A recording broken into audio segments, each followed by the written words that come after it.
The time is now 6:12 p.m. Today is March 12th, and this is our second session of the day. Madam Clerk, please call the roll. Councilwoman Nicole Reynoso. Present. Councilman Rafael Pinedo. Present. Councilwoman Digna Cabral. Present. Vice Mayor Maureen Porras. Mayor Christy Fraga. Present. Mayor have quorum. Please rise for the Pledge of Allegiance led by Vice Mayor Porras. I pledge allegiance to the flag of the United States of America and to the republic for which it stands, one nation, under God, indivisible, with liberty and justice for all. Okay, agenda order of business. Is there any additional items? Nope. All right. Being none, we will go ahead and open up public comments. The public comments portion of this meeting is now open. If you would like to speak to anything on this agenda or anything germane to this council, now would be your opportunity. Please approach the podium. You have 3 minutes to speak in a respectful manner. We have comment cards. I will start with those. If you did not fill out a comment card, you can approach the podium to speak. We just ask that you fill out a comment card at the end. And I have Mr. Luis Valdez.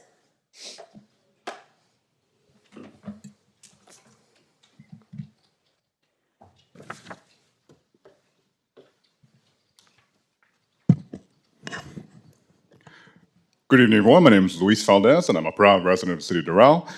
And I am presenting myself today because I feel like we need to have a four-way stop sign or a traffic light at the intersection of Northwest 82nd Street and Northwest 112th Avenue.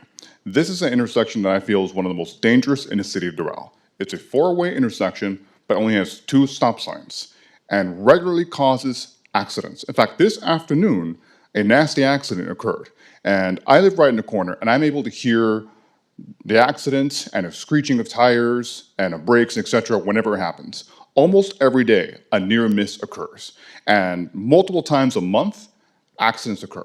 And this is a very important intersection because it's literally right at the corner of Doral Legacy Park. There are numerous pedestrians, families, people walking their pets, people with young kids, going to and from that park all the time. And so this is a very dangerous intersection that I even avoid, even though it will be the most convenient route for me to get to my house. I avoid this intersection because it is so dangerous. And many of my neighbors also avoid it as well. So I don't want to take up more of your time, but I would really highly encourage you to please study installing either a 4-way stop sign or even better traffic lights at this intersection to make it safer for our community. Thank you.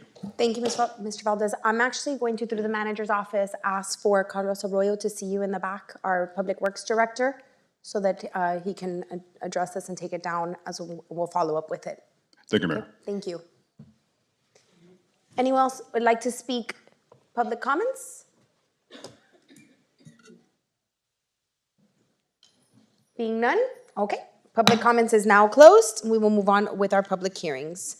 Madam Mayor, may I please swear in the witnesses? Yes, ma'am. If you will be presenting testimony in any of the public hearings, please stand up, raise your right hand, and repeat after me. I do solemnly swear or affirm that the information that I'm about to present shall be the truth and nothing but the truth.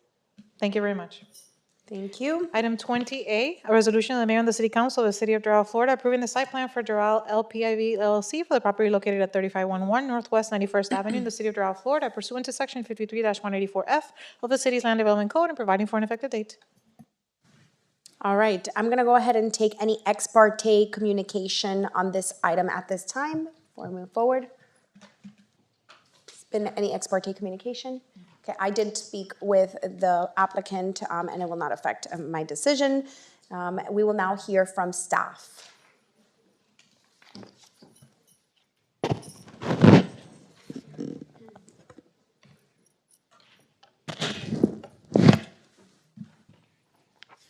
Good evening, Mayor and Council. We're going to do public hearing real quick. Sorry, I didn't realize this was a public hearing item. We're going to go ahead and do public hearing. If there's anyone who would like to speak on this item, please approach the podium. We're on item 25-6077. Public hearing for this item is now open. Being none, okay, we'll go ahead and close public hearing. Thank you, Michelle.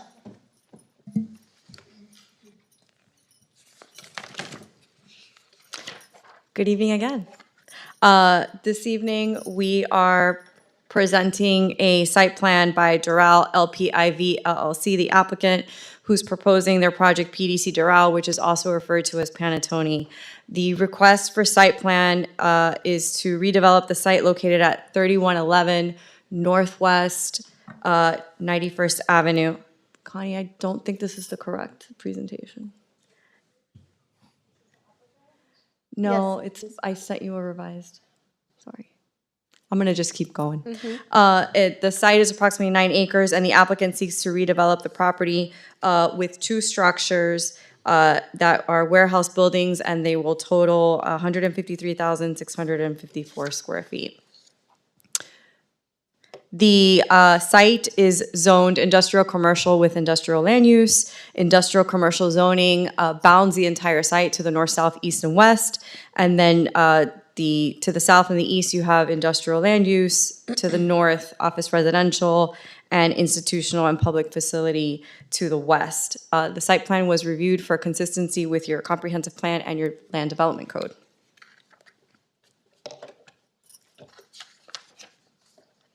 There's an existing condition photograph in the presentation that we can go back to, which just shows a visual of the old Miami Herald building, a view from Northwest 91st Avenue. So you see the frontage of that building and the roundabout that currently exists. Like I stated, the applicant is seeking to demolish the 2-story office building, which was built in 1997. There's the front perspective of the building that we were just discussing. I'm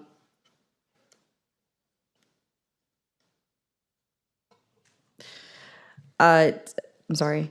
The current building totals 160,854 square feet.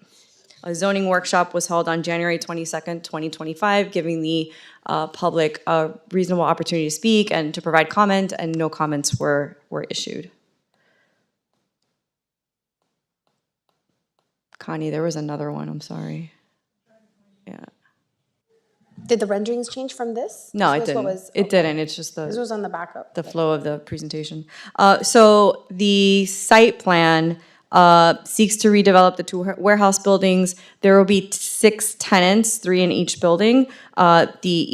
Each tenant space includes warehouse storage and ancillary office space. The site includes 171 parking spaces. The applicant has agreed to develop a sidewalk connection through the entry roundabout that connects to 91st Avenue for that connectivity that we always seek. There's also bicycle racks on site, and in between the warehouse spaces, the rear of the warehouses abut one another, and that's really the loading area for the trucks. And within that space, there's heat reflective material in the loading areas, which is also consistent with our code. The site plan also has lush landscaping surrounding the area, so it'll be nicely buffered. And these are elevations from the front, the rear, and the side. And there's some renderings for you.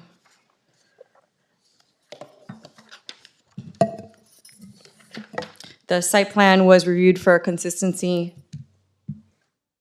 with your comprehensive plan. It also promotes better site design. There's integration of the project to more effectively into the surrounding environment. The site plan enhances property value. It ensures harmonious relationship amongst buildings, uses, and visitors. It protects the health, safety, and welfare of our residents and visitors. Traffic concerns have been addressed. You have approval from your Public Works Department, as well as Miami-Dade County Department of Public Works, Transportation and Public Works. And the last site plan criteria pursuant to your code is not applicable. So with that, staff requests that the mayor and council approve the proposed site plan for PDC Doral for the project located at 3511 Northwest 91st Avenue.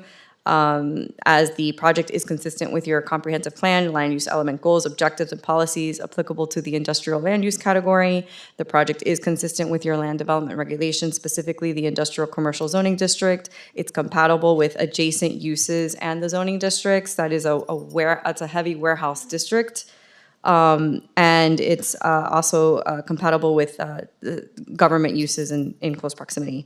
The site plan also meets the evaluation standards in section 53-184C3, approval of development plans and land development code. Thank you so much. Thank you, Michelle. We'll hear from the applicant.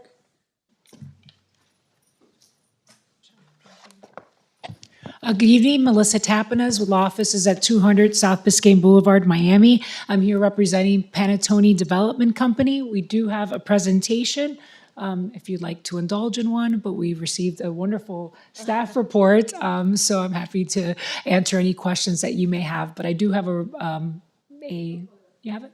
In case you want to see some renderings, et cetera. Here we go.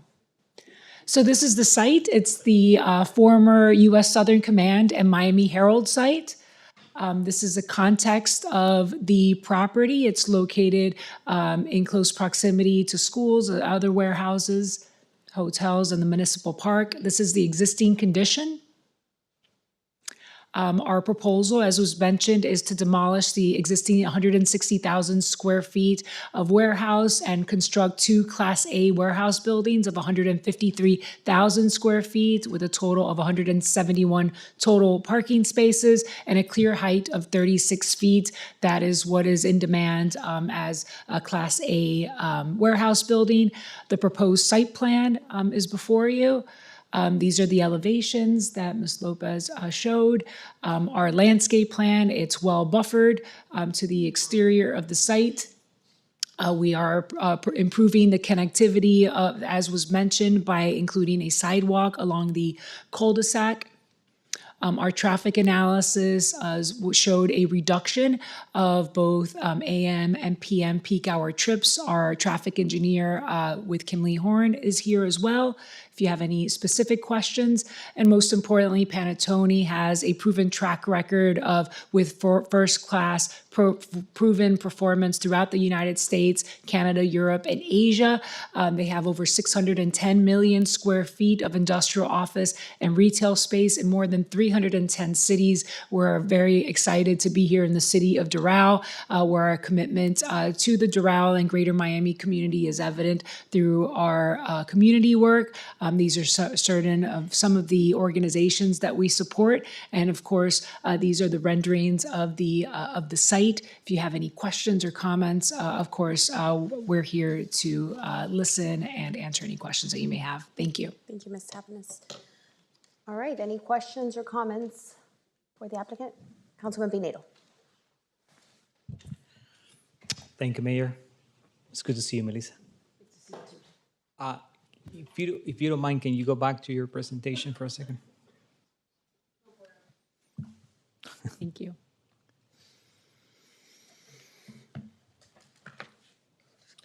The next slide will help, that one. And through the manager, we can have Michelle to, I'm gonna use your map, but Yeah, of course. to ask Michelle a couple of questions, if you don't mind. Thank you. Thank you, though.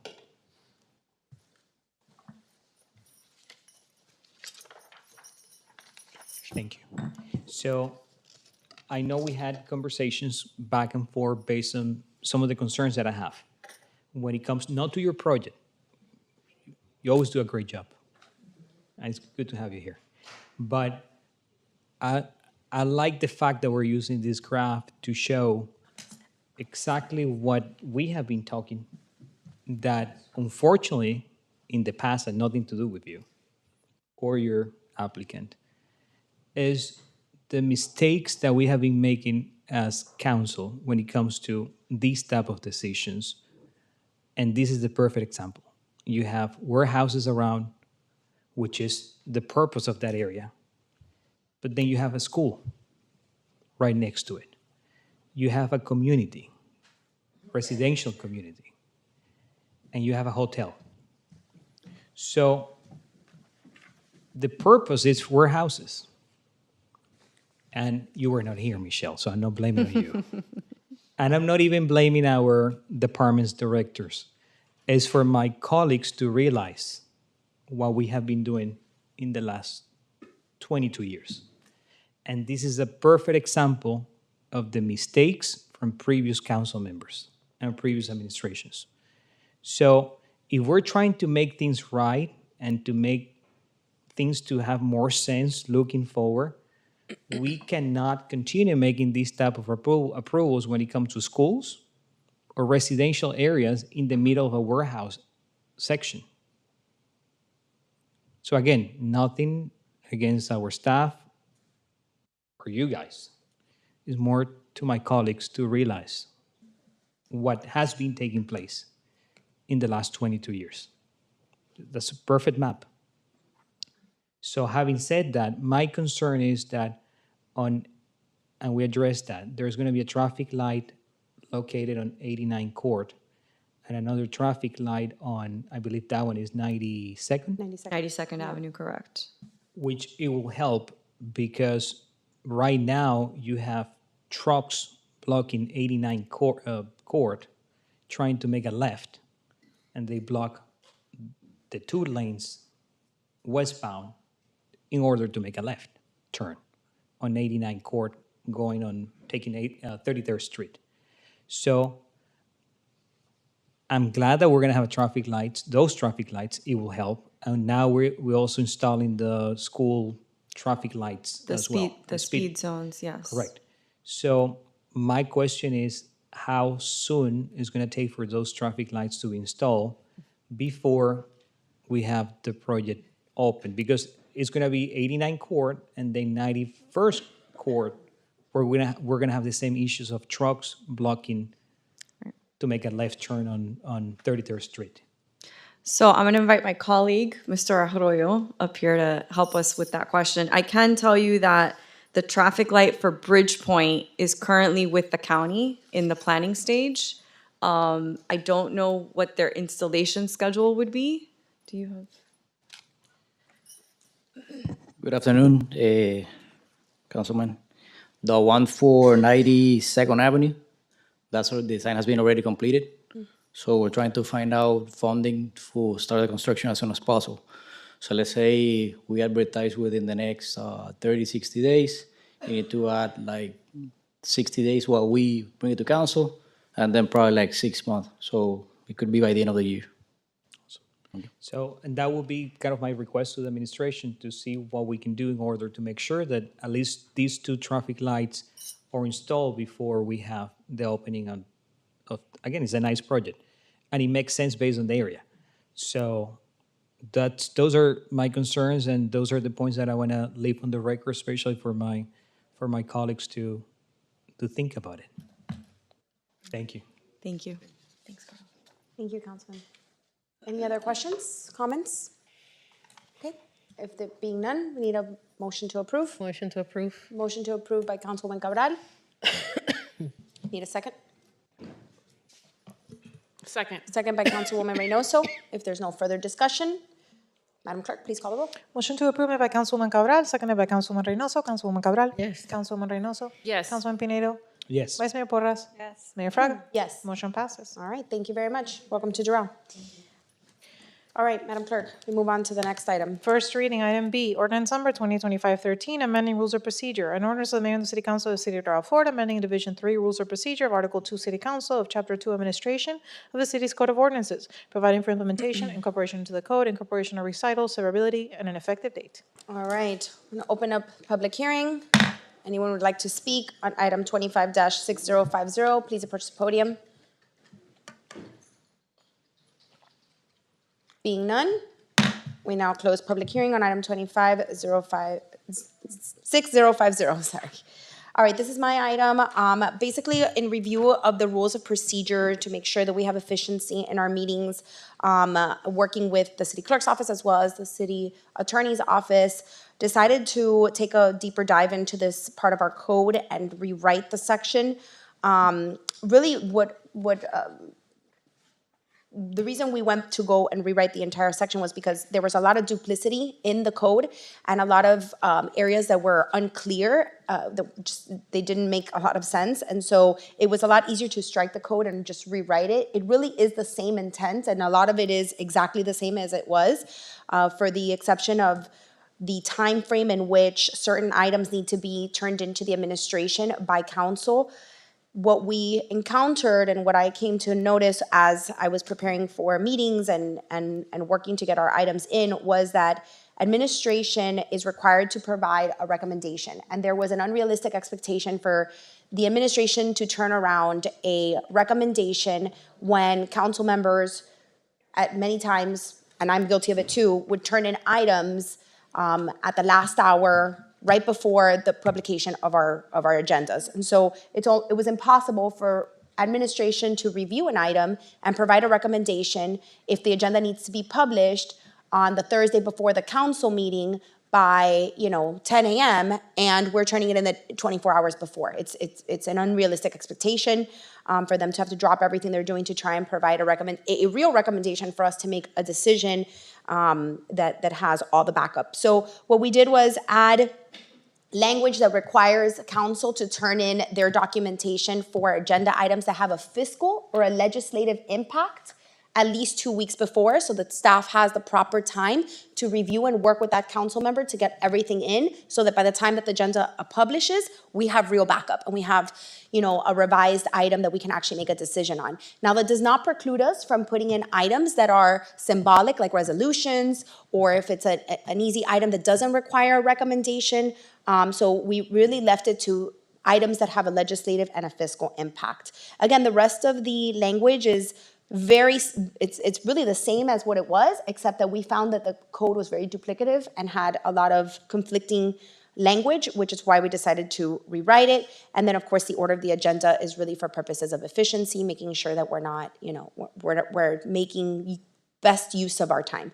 So that's why we brought this forward. And if anybody has any questions, feel free to comment on it. But really, this is an opportunity for us to have complete items to make a decision when it comes forward to this council. Through the mayor.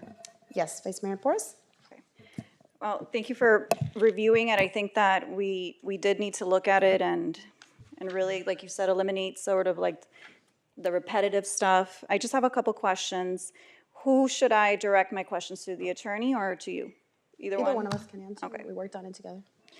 Okay, so my first question is on page 18 of the ordinance, under section 2-69D, where it says Robert's Rules of Order are superseded by the rules of procedure. Does that also mean that if the rule is not here, then we're going to use Robert's rules as gap fillers, or no? Yes. Is that what it is? Robert Okay. rules, our rules of procedure will always supersede, but if there's a silence to it and it's not addressed directly, then we'll use Robert's rules and how it's addressed in Robert's rules, Okay, perfect. which is really the way we've always governed our meetings. The second one is page 22, section 2-73, number 10. No member shall leave a regular council meeting without permission from the mayor. Any non-permitted exit from a regular council meeting shall result in an unexcused absence.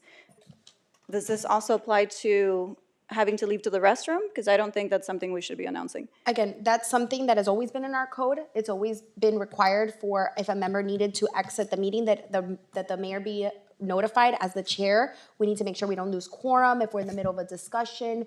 It's required in the code, and so we just rewrote it so that it's in here the way it is. And really, it's so that we don't have a disruption in the middle of a debate. Clearly, no one can force you to stay in a meeting if you don't want to. You can leave, but this is really a procedure that's put in to make sure that there's protocol, policies, and procedures so that our discussion flows.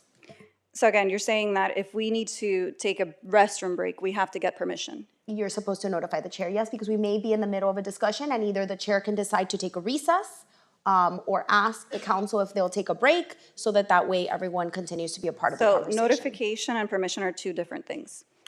Do you want to add that, in those cases where it's a very brief absence to, use the restroom, it should be notification as opposed to permission? I think that the way it's written, again, it was the same way it's always been in the code, and it's because the intent is that the mayor should provide permission to say, yes, you can go right now, or hold on 1 second, we're in the process of taking a vote, let's take a vote, and then you can go, and that's the reason that language is placed there, but I leave it up to Well, quick our question city on attorney. that, kind of a follow-up. The old version said the first part, which is the first sentence, but it didn't include that if you leave, it would count as a non-excused absence.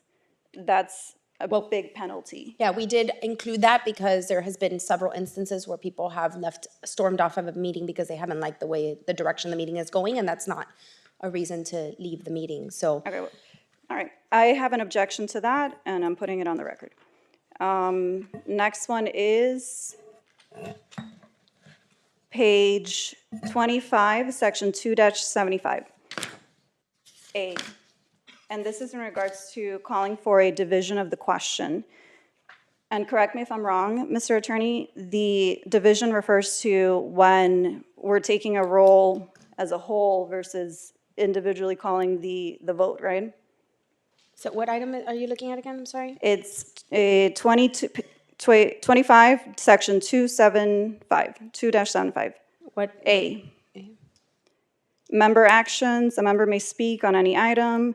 And then the last part says, call for the question, ask for a statement of the question, call for a division of the question. So, That's to bifurcate, if we need to bifurcate okay, an so it's item, that's all. not No, the individual, okay. it's just if you need to bifurcate an item.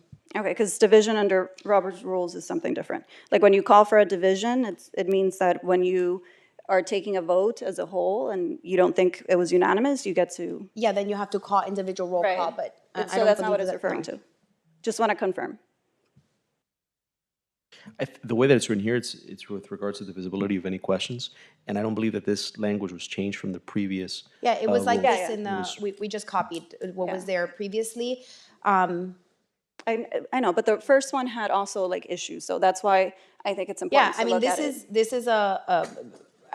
this is a procedure from Robert's rules. So to your question, I think now reading the entire section again, I think it does have to do with if there's a Right. a misunderstanding of Right. a unanimous, if it's a roll call, obviously each person takes a vote.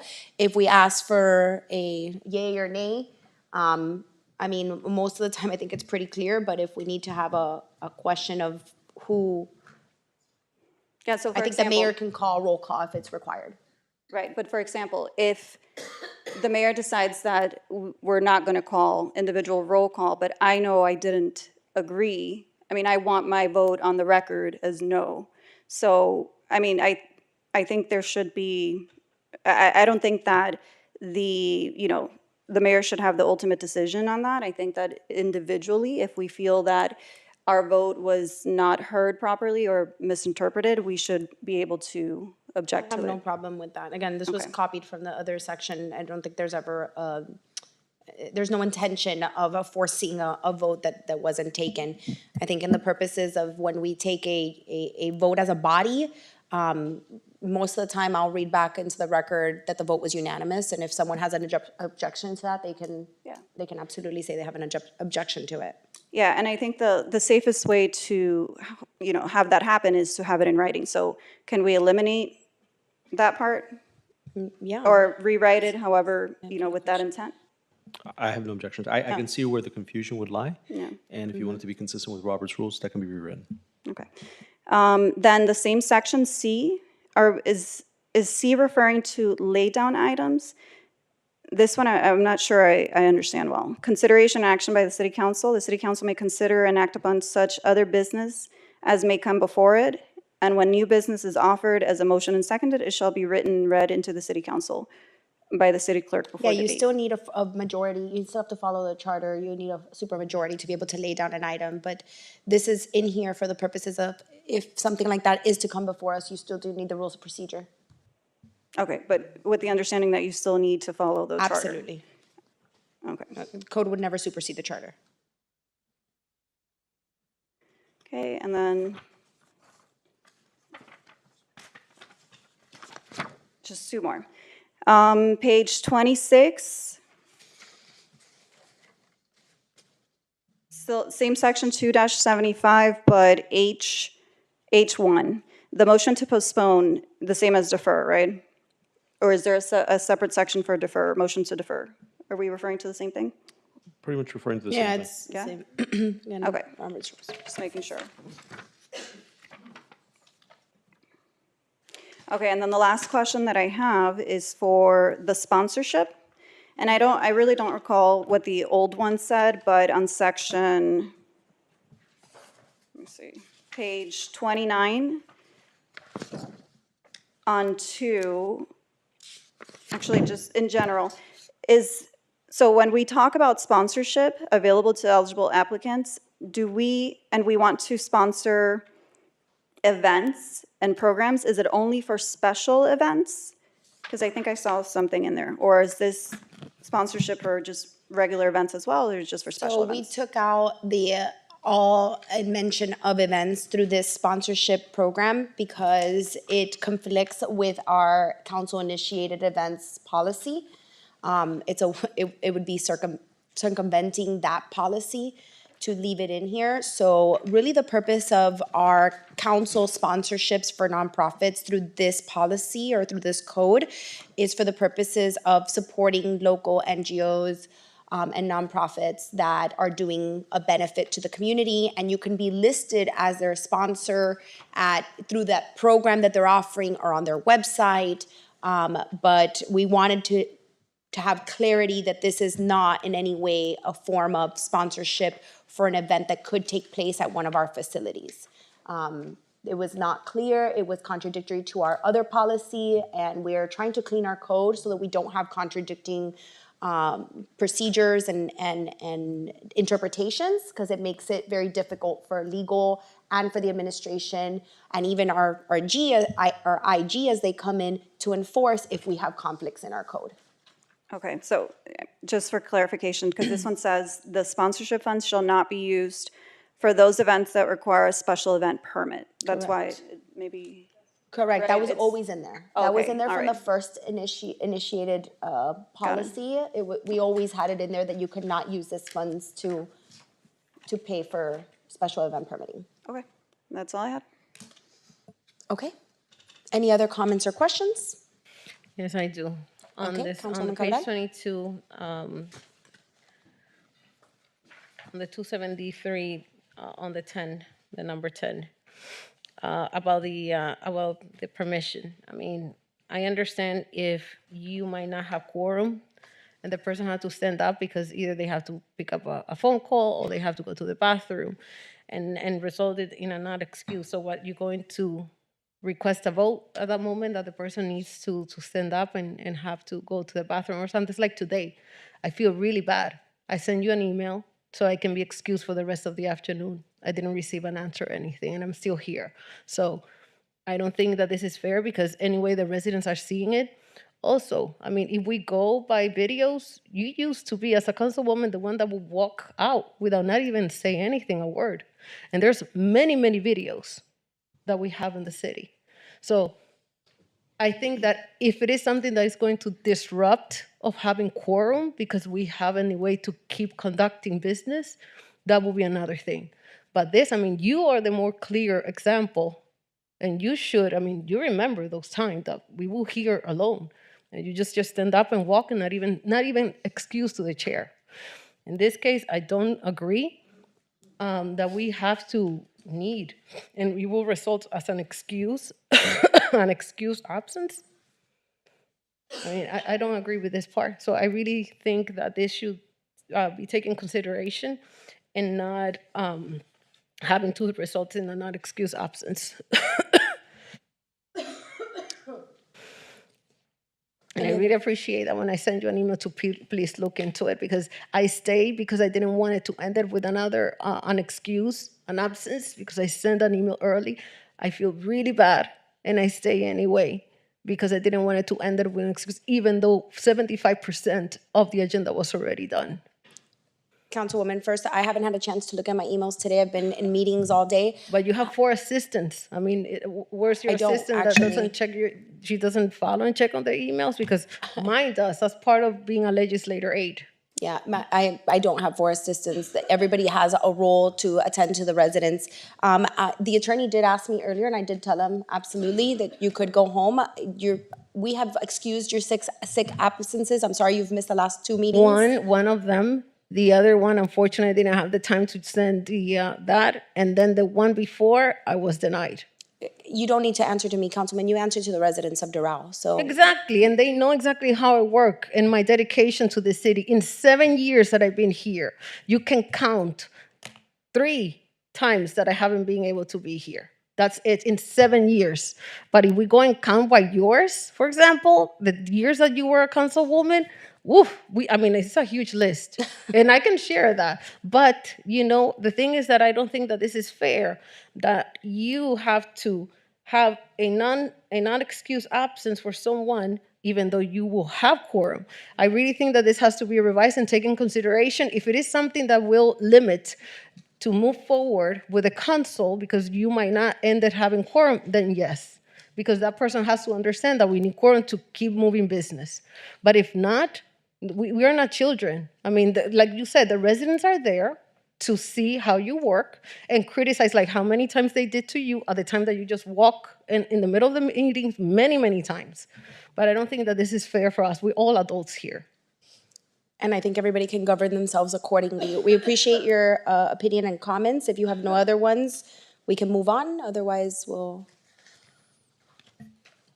There are many other things that right now don't feel good to go over that I really think that they should be taken in consideration. Anyway, my vote is going to be no for this. Okay, thank you very much for your time and consideration. We appreciate you being here. Is there any other comments or questions? Motion to approve. Motion to approve by Councilman Pinedo. Second. Second by Councilwoman Reynoso. No other comments. Madam Clerk, please call the roll. Motion to approve ordinance number 2025-13 on first reading, made by Councilman Pinedo, seconded by Councilwoman Reynoso. Councilwoman Pinedo. Yes. Councilwoman Reynoso. Yes. Councilwoman Cabral. So it's going to be approved without not even taking in consideration This is the the time number to 10. place. This I is understand, so my vote is no. Thank you, Councilwoman. Vice Mayor Porras. No. Mayor Fraga. Yes. Motion passes. All right, thank you very much. We'll move on to the next item. 1 second, Mayor. You're excused if you would like, Councilwoman Cabral. You didn't No, need to stay. I already requested, so staying here until 3 items that we have left, it's not worth it. Thank you for staying. We appreciate your participation. Second reading, item C, ordinance number 2025-11, amending section 2-385B, an ordinance of the mayor and the city council of the city of Doral, Florida, amending Article 7, Code of Ethics, and Chapter 2, Administration of the city's Code of Ordinances by amending section 2-385, improper influence by immediate family members, providing for incorporation of recitals, incorporation into the code, severability, conflicts, and an effective date. This was approved on first reading on February 12th. Okay, thank you very much. We're going to go ahead and open public comments. Public comments is now open on item 25-6056. Anyone would like to speak on this item and this item alone, please approach the podium. Being none, public comments is now closed, and we need a motion to approve. Motion. Motion to approve by Councilwoman Reynoso, Second. second by Councilman Pinedo. Madam Clerk, please call the roll. Motion to approve ordinance number 2025-11 on second reading, made by Councilwoman Reynoso, seconded by Councilman Pinedo. Councilwoman Reynoso. Yes. Councilman Pinedo. Yes. Councilwoman Cabral. No. Vice Mayor Porras. No. Mayor Fraga. Yes. Motion passes. Okay. All right, next item. Next item D, ordinance number 2025-12, amending purchasing and procurement code. An ordinance of the mayor and the city council of the city of Doral, Florida, amending Article 5 purchasing and procurement found in Chapter 2 administration of the city's code of ordinances by amending section 2-318 and 2-323, providing for incorporation of recitals, incorporation to the code, severability, conflicts, and an effective date. This was approved on first reading on February 12th. All right, I'm opening up public comments for this item. Public comments is now open for item 25-6060. Anyone would like to speak on this item, please approach the podium. Being none, public comments is now closed on item 25-6060. And if there's any comments, otherwise I need a motion to approve. Motion. Motion to approve by Councilwoman Reynoso, Second. second by Councilman Pinedo. If there's any comments or questions, I believe there's no changes from first to second reading. Madam Clerk, please call the roll. Motion to approve ordinance number 2025-12 on second reading, made by Councilwoman Reynoso, seconded by Councilman Pinedo. Councilwoman Reynoso. Yes. Councilman Pinedo. Yes. Councilwoman Cabral. No. Vice Mayor Porras. No. Mayor Fraga. Yes. Motion passes. All right, final item. Item E, ordinance number 2025-10, fiscal year 24-25, second budget amendment. An ordinance of the mayor and the city council of the city of Doral, Florida, providing for an amended increase in the general fund budget for fiscal year 24-25, as reviewed, modified, and approved by the city council at the meetings held on February 12th and March 12th, 2025, providing for transmittal by the city clerk, implementation, incorporation of recitals, severability, conflicts, and an effective date. This was approved on first reading on February 12th. Okay, we're opening up public comments for item 25-6052. Anyone would like to speak on this item, please approach the podium. Being none, public comments now closed. Anyone would like to speak? That would be your time. Otherwise, I need a motion to approve. Motion. Motion to approve by Councilwoman Reynoso, Second. second by Councilman Pinedo. If there's no comments, Madam Clerk, please call the roll. Motion to approve ordinance number 2025-10 on second reading, made by Councilwoman Reynoso, seconded by Councilman Pinedo. Councilwoman Reynoso. Yes. Councilman Pinedo. Yes. Councilwoman Cabral. No. Vice Mayor Porras. No. Mayor Fraga. Yes. Motion passes. All right, thank you very much. We have a motion to adjourn by Councilman Pinedo. Motion. Second by Councilwoman Reynoso. All in favor, say aye. Aye. All right, meeting is adjourned. Thank you for joining us. We'll see you next month.